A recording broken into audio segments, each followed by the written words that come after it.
I think we all know that it's getting more and more difficult to keep our faith in Jesus at the forefront and stand up for our faith because our world is changing so fast. So today we're going to meet a man by the name of Caleb. He's actually one of my heroes of the faith. We don't hear much about him because he wasn't really a big name like Abraham or Noah or Moses. Instead, he was someone who came alongside of Moses. And out of 2 million people, he was one out of 2 people who actually took a stand for God. And so today I want you to stay tuned for Standing Up for God Against the Crowd.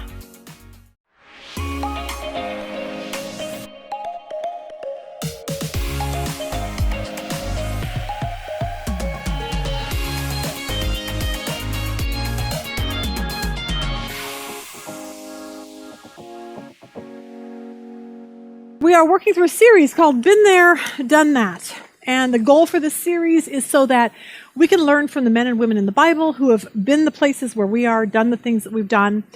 And we want to learn I think I'm not going to do what he did because I saw how that ruined his life, or I'm really going to do what she did because that was really good. And so that's kind of the premise of this whole series. Now, where we've been so far during this is now lesson 6.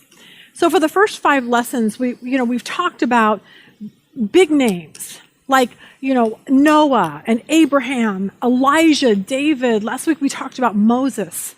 And those are names that we all recognize. It's names like if we say Billy Graham or Martin Luther King or Greg Laurie or Kay Arthur or Beth Moore, those are names, big names that you just know.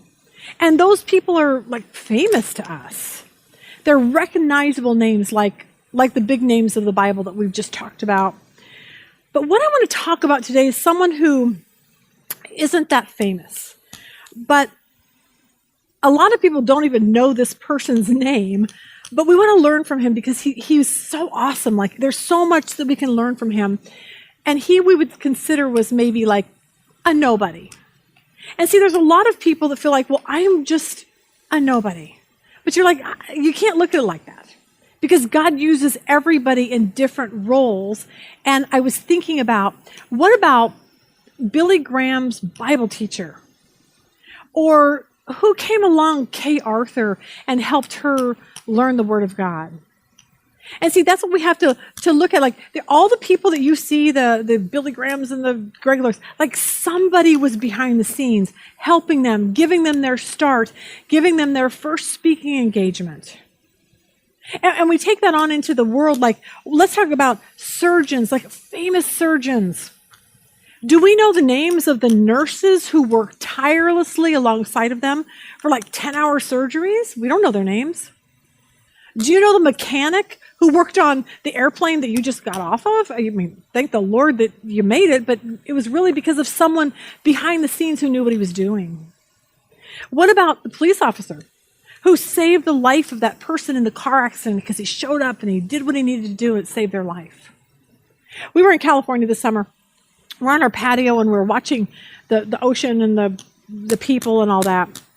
And all of a sudden we have a helicopter that comes right over with a megaphone and yelling into the megaphone to everyone that's around there. And this was his message: missing 7-year-old girl, Gracie, blue boogie board, blonde hair, green bathing suit. The helicopter pilot could very well have saved this little girl's life. We don't know his name. We have no idea who he is. I asked later about Gracie, and no one would even tell me if they ever found her. I don't know. But my point is that there's always someone behind the scenes that helped fulfill something, and we may never even know who they are. You wonder, do you know the name? I wish I could say the last name right. Nick Vujicic, okay? Most of you know him. He's the guy who was born with no arms and no legs. And he's one of the greatest evangelists of our time. So many people have come to Jesus. But do you know his mother or his father? Do you know their names? I mean, these are the people that daily worked with him and made him and got him help and took care of him. And we don't know that. But they're the ones that helped him become the person that he is today. Do you know who led me to Jesus? Her name was Mrs. Runyon. She volunteered at Vacation Bible School when I was 7 years old. She told me about Jesus, and I asked Jesus in my heart at that particular time because of her, because she shared the good news of him with me. And that was some 50 years ago. But I would say, whenever somebody comes to know Christ because of this Bible study, or they grow in their faith or something, it's all attributed to someone sharing Jesus with me when I was 7 years old. And yet most people will never know that. And see, the Bible is just like that. People who have parts in this grand sweeping story, but people who may have just been mentioned in passing. But those are the people that we can learn valuable, valuable lessons from, even though they weren't famous themselves. But they have something to teach us because they've been there, not in the limelight. They don't want to be up front. They just want to, they've come alongside people. They've helped people use their gifts and talents, and God used them in mighty ways, and yet we may never even know their names. So I was trying to figure out who I should talk about. Like, what kind of a Bible character could we talk about that's been there and done that? And a memory popped into my mind. When I was in high school, I was involved with Campus Crusade for Christ. And sometime during that 4 years, I went to a biblical training thing in Colorado. Now, I'm pretty sure the only reason why I was there is to see what hot guys were there. So that was kind of my motivation for going. But what happened when I got there was they gave us an assignment. And they gave us a person to write a paper on, from the Bible, and then someone would grade it and hand it back to you. Now, because I wasn't really focused on the Bible or learning the Bible, I was focused on lots of other things besides that. I remember the moment I got my paper back. And first, they gave me the name Caleb, which, of course, there's not much to go on in the Bible about a man named Caleb. But when I got my paper back, I didn't get an A, and I didn't get a B. I got a C. A C, okay? I wasn't even in real school, and someone gives me a C. Which means this: I did not put much time into Caleb's life. And so today, what I want to do is I want a do-over, is kind of what I want. Because when you get a C, you realize that no one really learned anything. So today I'm hoping to walk away with an A. Because I want us to walk away and learn valuable, valuable lessons from Caleb. Now, here is why Caleb, who isn't mentioned many times in the Bible, is so awesome to me. Because God says this about him in Numbers 14:24. But my servant Caleb, because he has a different spirit in him. In other words, Caleb isn't like everybody else. He doesn't think like everybody else. And you know what? Here's the rest of the verse. He has followed me fully. So today I want this to be a really important lesson. And I want this lesson to be very, very introspective. I don't want you to think about your friend or someone else. I want you to look at your own life. And I want you to ask yourself this: do I follow Jesus wholly, or do I follow the crowd? Do I do what the Bible says even if it's difficult? Do I let the culture or peer pressure or the media decide how I'm going to run my life? Because today we're going to meet Caleb, who stood out literally against millions of people. And we're going to see out of millions and millions of people that there was only two, Joshua and Caleb, outside of Moses and Aaron, who stood up for God, stood up and said, you know what? I'm going to do what's right. I'm going to trust God. I'm going to believe God. Now, Caleb is this glass half full person. I always say he reminds me of my husband. Because if you give Rob the worst case scenario, he always sees the good. I am not so much like that, okay? Cheyenne came in one day because she and Rob were working together. And she's talking to Rob about this business idea she has. It's about bananas. She was at the grocery store the other day, and she needed bananas, and she came up with this wild, crazy idea. So she comes to Rob, and she's all excited. So he gets all excited, and they're trying to plan out this banana thing. And I'm just like, that's a really great idea. And then I give her all the reasons why it's not going to work, okay? Too much money. Not enough people will use it. Blah, blah, blah. And so she looked at me and she goes, Mom, I think Dad's right. When that one day he told you that you're a dream killer. And I started laughing because I'm like, I think I kind of am. But I don't think I'm a dream killer. I always tell them, I'm the realist, okay? And when you're around Cheyenne and Rob, you need to bring them both back to reality. So I figure that that's my job in the whole thing. But Rob is kind of like Caleb, this glass half full kind of a person, the one that looks at the bright side. One professor wrote this on the blackboard, and David will keep this up while I'm talking about this. He asked his students to tell him what they saw there. The majority of students saw this: God is nowhere. Now that was what I saw when I first looked at it. But a few students saw this: God is now here. I guess it all depends on what you're looking for as to what you're actually going to see.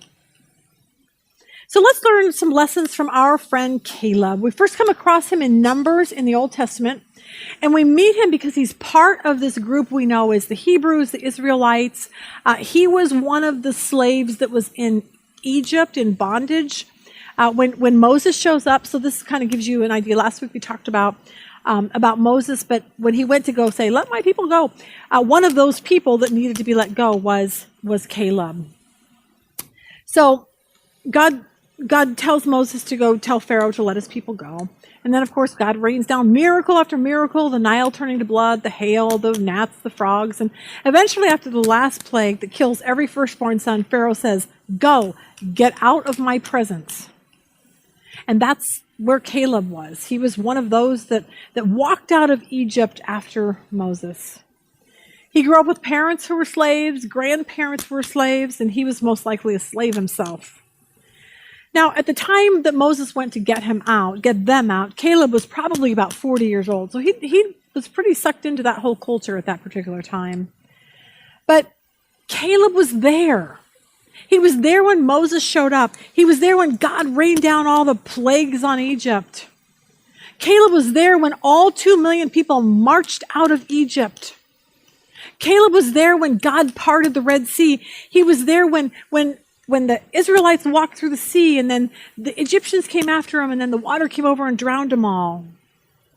Like, Caleb just saw all these massive, mighty things that God did. But here's the thing. Caleb saw exactly what all the other 2 million people saw. But he responded differently than everyone else. He responded differently than everyone else. Here's what's going on. They get out. They've seen the miracles. They start on their journey, and they're all excited to get into the promised land. But right when they get up close to the land, they realize something. This might not be very easy. He starts to realize, and all of the Israelites realize this, that the 400 years that they were enslaved in Egypt, the Canaanites have taken over the land in Israel. These other people moved in. So in order for the Israelites to actually live there and get in the land, they're going to have to go to battle. They're going to have to battle for this land. So in order to even know what they were up against, they decided to send in some spies. Jesus says this in Luke 14:31.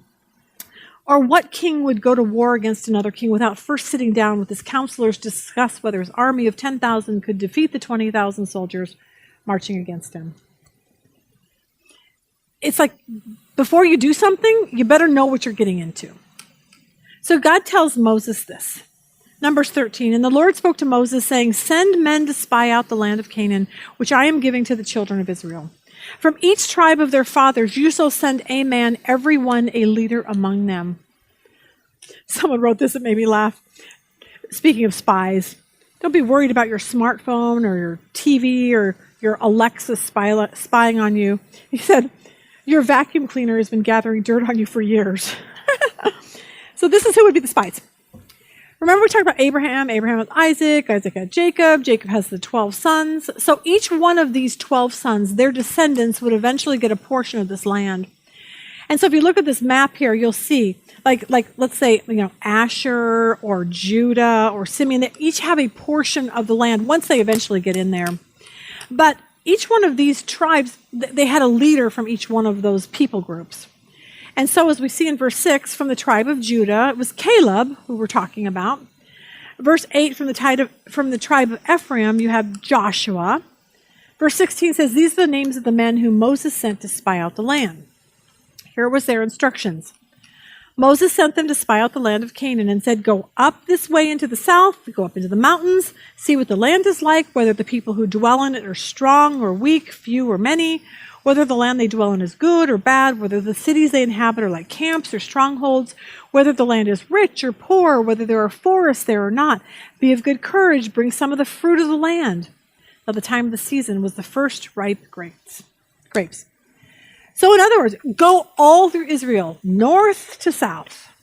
See how big the cities there are. Are they fortified? Do they have, big walls around them? Do people live in tents? Is there food? Is there enough food? Is there a lot of people in each town? And so for 40 days, 12 men would go out and scout the land. Imagine how exciting this must have been for the 2 million people that were waiting to hear the news. They always heard about this land. They heard it was promised to them. It was filled with milk and honey, but they'd always been stuck in Egypt. And they never in their wildest dreams ever believed that they would ever see it. But finally, they're close enough. They can see the land to even enter it. And think of what they're thinking. Oh my gosh, now we can build homes. We can grow our own gardens. We don't have to live in tents anymore. Our kids can go ride bikes and go to school and go to church and have friends over for dinner and go to work. And this was something for them to get excited about for the first time in their life. So Moses sends out 12 men, 12 representatives of each one of these tribes. And imagine north to south. This is what they saw. Here's a picture. The Sea of Galilee. They go, oh my gosh, I want to live by the sea. That's part of this land. And then they went all the way down south to the Dead Sea, where it's like, oh, look at this. We can float on the water because it's filled with salt. And then they go into the mountains when this is the place where David ran from Saul and Abraham. It's just desolate. Verse 23 says this, then they came to the valley of Eshcol and there cut down a branch with one cluster of grapes. They carried it between two of them on a pole. Imagine how big these grapes were. And they also brought some pomegranates and figs. Think about this, fresh fruit, which most of the Israelites had never seen because remember, they were slaves. They probably didn't get the best food. But I can imagine these guys looking around going, oh my gosh, look at this. We got to get this back to Moses and the people. So verse 25, and they returned from spying out the land after 40 days. And once they were back, they were going to give him this whole good news, bad news of their trip. Speaking of good news, bad news, this made me laugh. A gallery owner tells one of his artists that he has some really good news and some kind of bad news. The artist asked for the good news first. He said, well, the good news is this man came in here today.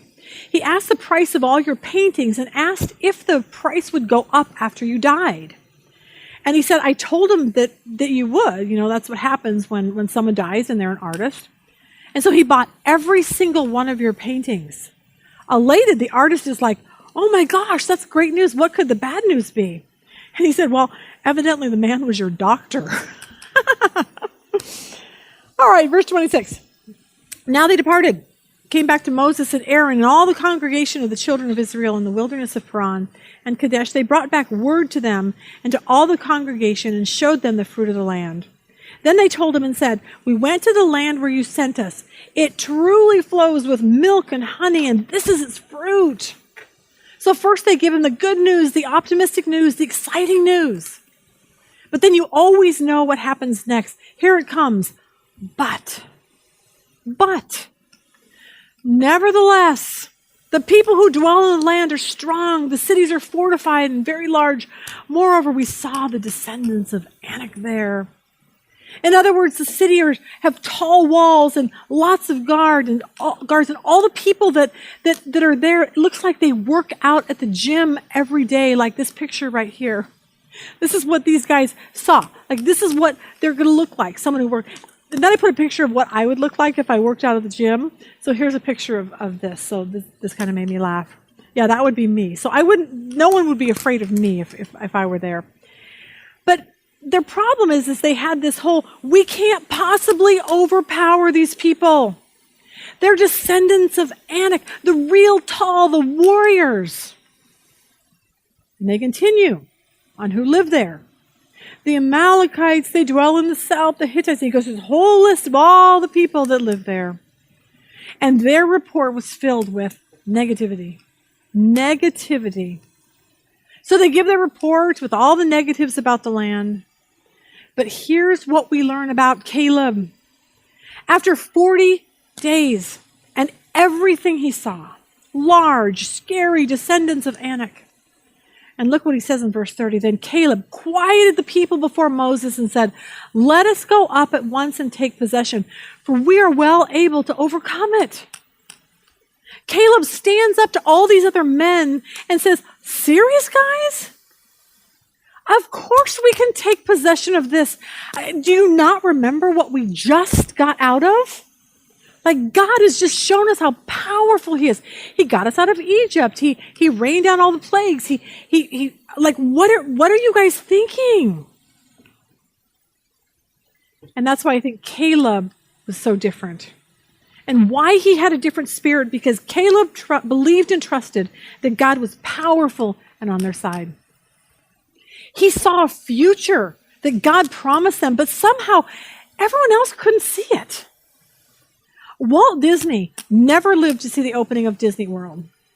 But during the ceremony, someone went up to Walt's wife and said, it's a shame Walt is not here to see this. She responded, he did see it, or it wouldn't have been here. In other words, Walt Disney had this vision already in his mind of what Disneyland, Disney World would look like, and he worked hard to make it come to fruition. Even though he never got to see it, he knew exactly what it would look like. Caleb was like that. He had this vision of the promised land, like he could see things and where they would live and how they would grow their gardens. And he just knew that no matter what they faced, God would always come through and just make it happen for them. But I think it's a reminder that most people, if you look around at most of your friends, they're just like the 2 million. Go along with the crowd, listen to the negativity. That just gives them a better reason to whine and complain. That's just so much easier to do than to stand up and say, wait a minute. I believe that God is that big. I believe that he can do anything. But it's really hard to stand up for people who don't believe. It's hard to be a Christian and know that God is really honestly that powerful. It's hard to be a Christian and just really honestly in your heart know that God is in control of everything. Because when we stand up and say, hey, God's got this, people look around and they're like, what is wrong with you? You're so crazy. And so what happens is most Christians are bending to that. They're becoming more like the 2 million than they are the Calebs. And when I see that, I'm reminded that Caleb was like total minority. So the 10 spies say this. But the men who had gone up with him said, we are not able to go up against the people, for they're stronger than we. And they gave the children of Israel a bad report of the land, which they had spied out, saying, the land through which we have gone as spies is a land that devours its inhabitants, and all the people whom we saw are men of great stature. We saw these giants, the descendants of Anak came from the giants, and we were like grasshoppers in their own sight. And so we were in their sight. I don't know why that shocks me. That for everything they saw God do, this is what comes out of them. I don't understand it. But we live in this weird time right now in the world where the coronavirus is just a disaster, and you've got all these riots, you've got all this stuff happening. And you know what the 10 spies remind me of? They remind me of the news media. We're doomed. The world is falling apart. We need to defund the police. Let's riot, destroy everything, burn our churches down. And what happens to us is that it's so easy to start thinking like the 10 and just start spouting off all the negative news. And the frustrating part is that the Israelites had a choice. They could believe that God was doing something. They could look to this future that God had planned. They could trust him to get them into this new land. But they didn't. And I don't know why that shocks me. How could you ever question God's ability to help you when you saw what he just did? And here's the reason why. It's because they were listening to the voices that were not promoting God.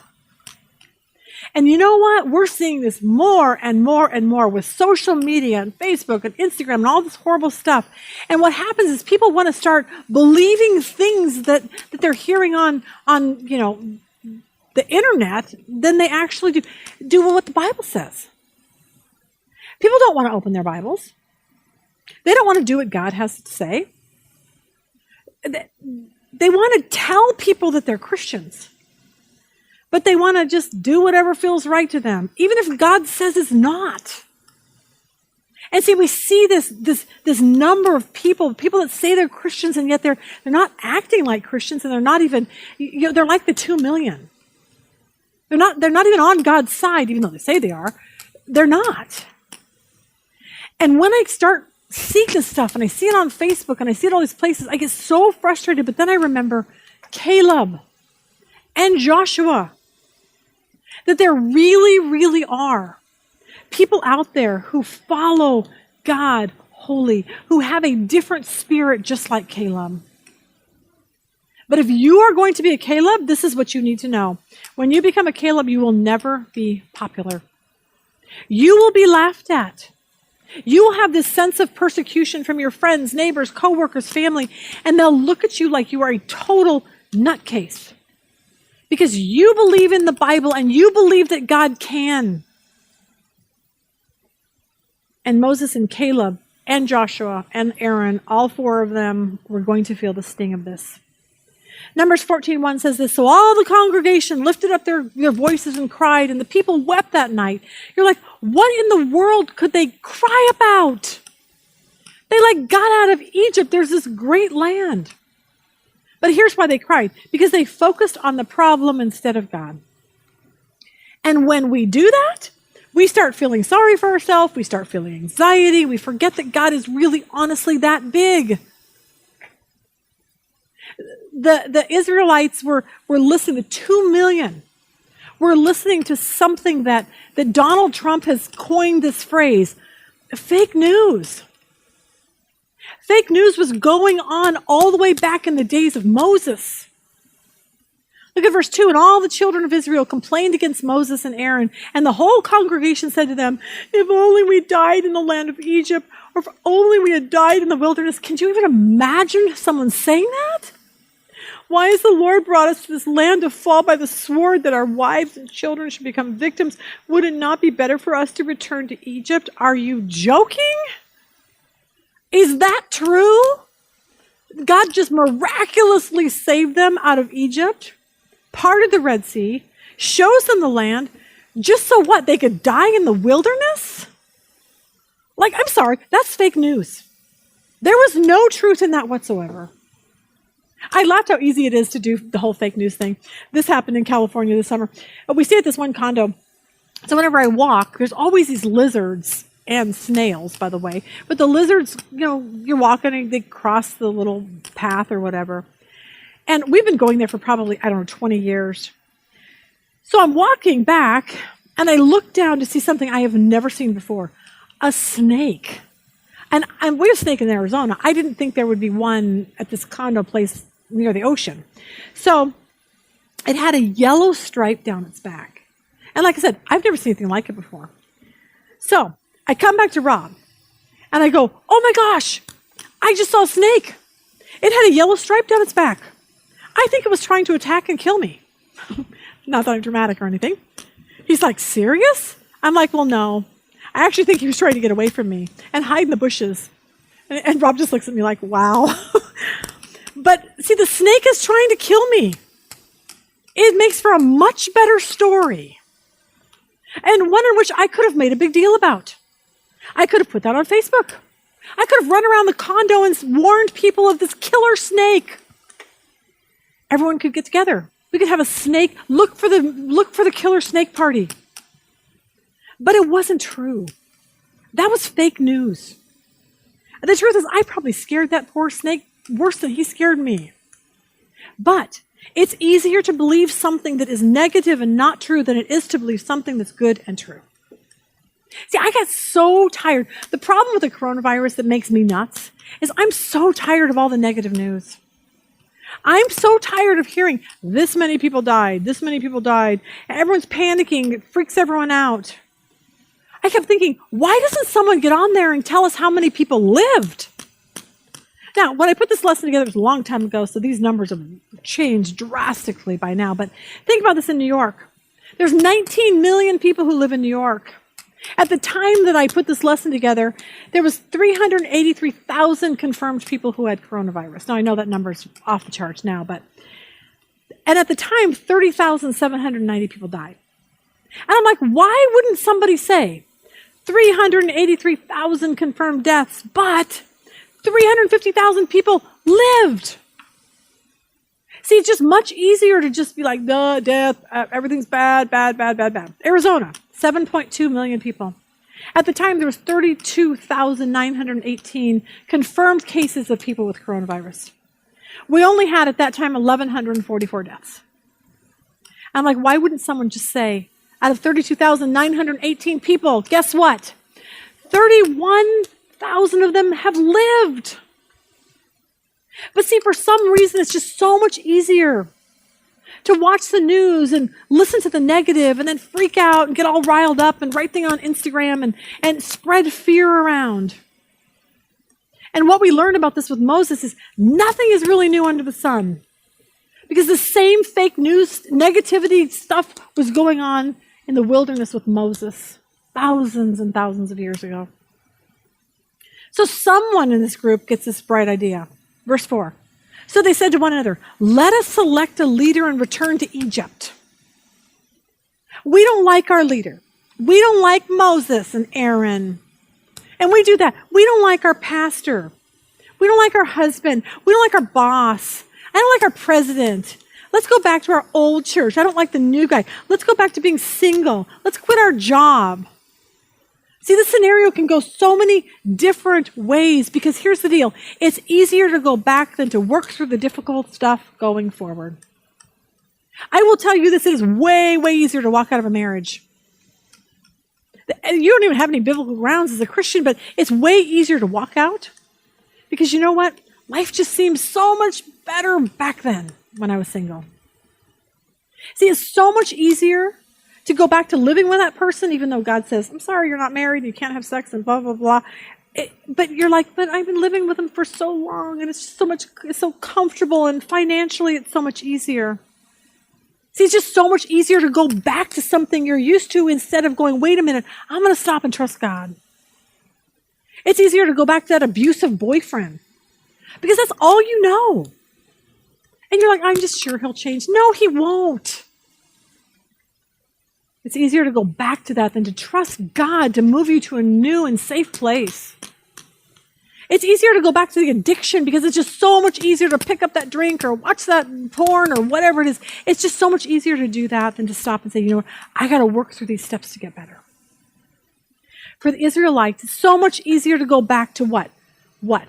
Slavery. You're like, what? What are they thinking? Why would you want to go back to a life of slavery? And here's what they were thinking. Well, at least we were fed and I didn't have to work for my food. At least we don't have to fight someone. At least someone can just tell me what to do and I don't have to make decisions on my own. At least, here you go, at least it will feel normal. And I think the same thing goes on with us. Here's what we need to know. Going forward is scary. We know that. We don't know what's up ahead. Nothing will be familiar. Everything's going to be too difficult. For some of you, going back to your loveless marriage, it seems so overwhelming, but you know what? You need to go back and trust God that he can produce a miracle. It's going to be really difficult to walk away from that person you're living with and going forward and trusting God with your finances and your heart and everything else. It's going to be very difficult to walk away from the abusive relationship, but you know what? God is going to be there doing something new in your life. But so often we want to be just like the Israelites and we're like, I want to go back to Egypt. Because going back just seems so much easier. And going forward can be really scary. And Moses and Aaron and only two of the spies, Joshua and Caleb, they're the only ones that had no fear. And it's all because of this. They followed God wholly, fully. They believed his promises. They trusted his power. They envisioned this new land. And regardless of the battles they would have to face, they trusted God. Because they knew that God would go before them and fight their battles for them because he's always done that. Verse 5, then Moses and Aaron fell on their faces before the assembly of the congregation of Israel. But Joshua, the son of Nun, and Caleb, our awesome Caleb, who were among those who had spied out the land, tore their clothes. Their hearts hurt. They could see what these people wanted to do, and they're like, what is wrong with you guys? We're so close to the promised land. And yet, they wanted a new leader, wanted to go back to Egypt, and that really had to hurt Caleb and Joshua. Some of you know exactly how that feels. You have friends or grandkids, and they're doing what the Israelites did. They're just walking away from what God has promised them. They're walking away from this future God has for them, and they're off doing stupid stuff. And you just feel like Joshua and Caleb, and you're just like, I don't understand why they won't look up to God and won't move forward with him, and it's so painful to watch. And yet, Caleb and Joshua, you know what they did? They stood up against this crowd. They didn't back down. They did not let this peer pressure take effect. They stood up and believed God for what he promised them hundreds and hundreds of years before. The land was right in front of them. Verse 7, and they spoke to all the congregation of the children of Israel, saying, the land we passed through to spy out is exceedingly good land. He tried to get the Israelites to change their focus from all the fake news, the negativity, to this. But God. Don't forget about God. Don't forget he is in this whole thing. He goes on to say, but if the Lord delights in us, then he will bring us into this land and give it to us, a land which flows with milk and honey. In other words, of course he delights in us. He just wiped out half of Egypt just to prove that to us. He showed us his power because that's how much he loved us. And if you don't think that God delights in you, well, you need to think again.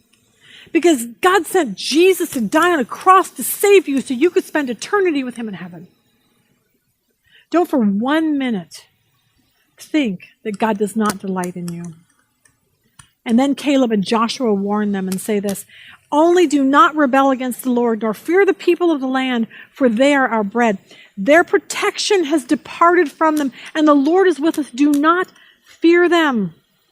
In other words, what are you worried about? God is bigger than them. He has taken away their protection. Like we could walk in with a toothpick to a wall and touch the wall, and God would topple it over. They have no protection any longer because our God is bigger than that. We see this all through the Bible, but remember this. It was a Bible they never got to see because they were living it as it was being written. See, they didn't get to see what you and I see. We see Genesis to Revelation. We see beginning to end. We can read the stories of how powerful and mighty God is and was. We look back at the story of David killing Goliath with little stones, and we're like, God did that. He's that big. We see Jesus rising from the dead. Who does that, God? It's like a little boy's fish and bread feeding, after you get all the women and children in there, about 20,000 people. How do you do that, God? Jesus calming a raging storm, God. Demons being cast out with the word, God. See, you and I, we have the entire word of God in front of us, and we of all people should be the ones to stand up to God, for God, and trust him. Because we see the whole picture. See, more than that, the Israelites should have stood up for God. Because they saw all these miraculous things with their own eyes. Things that you and I will never, ever see. But they did not turn to him and trust him. And a lot of us don't either. And when we don't, you know who we're like? We're like one of the 2 million. No different than anyone else, just following the crowd, whining, complaining, not trusting God, mad at him because he isn't answering my prayers. See, our problem with this weird, like I always say, cultural Christianity is we want our life to be easy. We just want God to bless us. We don't want to have to work at following him. The Israelites were doing this, basically making their lives all about themselves. And you know what? There's this group of 2 million that do the exact same thing in the United States of America today. That's what the crowd does. They just want to do what makes them happy, the path of least resistance. But what we see from Caleb is that he and Joshua were 2 out of 2 million people who were 100% devoted to God. And you know how you can know someone like that? You can know someone by their actions speak louder than their words. We say this over and over. Anyone can say they're a Christian. Anyone can say they had this emotional experience or this spiritual experience. Anyone can say they said a prayer when they were 5 or got baptized when they were 20. But how do you know if someone's really a Christian? And here's what it is. They do what God says to do. Your faith produces godly actions. Because if you're like Caleb, like one of Caleb, like Caleb or Joshua, and let's say you have a problem in your life, you know what you're going to do? You're going to pray, and you're going to go to God, and you're not going to go to the 2 million friends who dictate their life by the culture or feelings or Facebook. You're going to go to God. God, this is my problem. What do you want me to do? You're going to open the Bible and find out what he calls you to do. Because the 2 million, they're always going to tell you what's easy.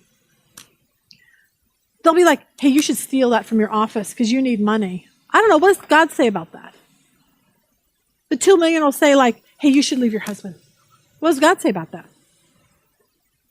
The 2 million will say, hey, you should go get drunk. Caleb would say, I don't know. What does God say about that? The 2 million would say, hey, you should move in with your boyfriend. God's going to be fine with that. Caleb would be like, I'm sorry. What would God say? And then you do what God says. Here's why. Since the Bible is God's instruction manual to us, that is what dictates the decision we make. But my fear, and I say this over and over, is that so many people claiming to be Christians do not take this message serious. I had a guy call me quite a few years ago, and he said, hey, Lisa, I'm living with my non-Christian girlfriend. Okay, and he would say he's a Christian. Do you think what I'm doing is wrong? And I said, well, I don't know. Yeah. The Bible tells you, A, you're dating someone who's not a Christian, and B, you're living with her and sleeping with her, and everything in the Bible screams, no, you don't do that. And I so thought that he would leave this girl. But you know what he did? Nothing. He continued to live like the 2 million. A few years later, he decides to marry the girl. Within a year, they're divorced. See, what we need to know is God is never going to bless what he has already said, do not do. He's not going to bless it. So the Israelites now want a new leader to take them back to Egypt. And so God is done with these people. He steps in, he's like, all done. Verse 10, he says, and all the congregation said to stone them with stones. Now the glory of the Lord appeared to the tabernacle of meeting before all the children of Israel. Then the Lord said to Moses, think about it, this is what God says to Moses, how long will these people reject me? And how long will they not believe me with all the signs which I performed among them? Even God, he's like, what is wrong with them? What is it going to take? I was thinking about people and how they always say well, if God would do a miracle in front of me, I would believe. No, you wouldn't. Because here's a whole 2 million people who saw miracle after miracle, and they didn't continue to follow God. Verse 22, because all the men who have seen my glory and the signs which I did in Egypt and in wilderness and have put me to the test now these 10 times and have not heeded my voice. They certainly shall not see the land of which I swore to their fathers, nor shall any of those who rejected me see it. God's like, oh, then, those 2 million people that came out of Egypt, guess what? They are not going to be allowed to go into my land because they will not believe me. And then God adds this. But, verse 24, but my servant Caleb, because he has a different spirit in him and has followed me fully, I will bring into the land where he went, and his descendants shall inherit. The Lord spoke to Moses and Aaron, saying, how long shall I bear with this evil congregation who complain against me? I have heard the complaints which the children of Israel make against me. Caleb, because he was different, because he didn't stand, with the 2 million, he stood against the 2 million. God says, guess what, Caleb? They're never making it into the promised land, and you are with your descendants. Which P.S. says this, God hates our complaining. I see here that he takes that pretty personal. Verse 28 says this, say to them, as I live, says the Lord, just as you have spoken in my hearing, so I will do to you. The carcass of you who have complained against me shall fall in this wilderness, all of you who were numbered according to your entire number from 20 years old and above. In other words, if you are 20 years old and above, you are not going to be able to see the promised land. You will die in the wilderness over the next 40 years. Verse 30, except for Caleb and Joshua the son of Nun, you shall by no means enter the land which I swore I would make you dwell in. God is pretty serious about that. But here's what we learn. Out of all these 2 million people, there were 2 men who took God at his word. 2 men out of 2 million that were completely devoted their life to God. 2 men who stood up for the crowd, stood up to the crowd and refused to listen to fake news. And the huge lesson for us today is this. Which one are you? Which category do you fit in? Are you one of the 2 million that just listen to the fake news and go along with the crowd and do whatever? Or are you like Caleb and Joshua who stood up and said, no way, I'm following God full-hearted. If you are like Caleb, that means one thing. You have a true relationship with God. For us, it's through Jesus. Caleb knew God. He knew him. He really took his relationship with God to heart. And he always knew that God was bigger than any giants in his life. As a follower of Jesus, that's what we're supposed to be like, where we take God's side. We do what God says. So here's our 3 things really quick what you have to do. How do you get to be like Caleb? Here, 1, get your answers from the Bible. Stop getting answers from the 2 million. Stop getting marriage advice from the 2 million. Find out what the Bible says and then do it, regardless of how you feel. That's a Caleb. 2, read your Bible and pay close attention to how God solved problems. And he usually solved problems for them miraculously. And he may part the Red Sea in your life, but it's not going to look the same as it did back then. Maybe God's going to come through, you're going to trust him, and he's going to, a check will show up in your mailbox. Or maybe you have that sudden love for your spouse or a desire to help someone who hurts you. And 3, look forward to the new place God is taking you and stop looking back at what used to be. Stop wanting to go back where it's easy. Instead, forge through like Caleb. Forge through to this new place that God has for you. Because here's how we'll end. Difficult is where God shows up. Hopefully this is really helpful today, and I'm hoping that as we walk away from here, we say, you know what? I don't know that I'm a Caleb, but I want to be. I think I might be one of the 2 million. Well, first and foremost, you need to check out and make sure that you're truly a follower of Jesus. That's where it all starts. And from there, you open the Word and you do what it says, and that's how we become like Caleb. Have a really good week.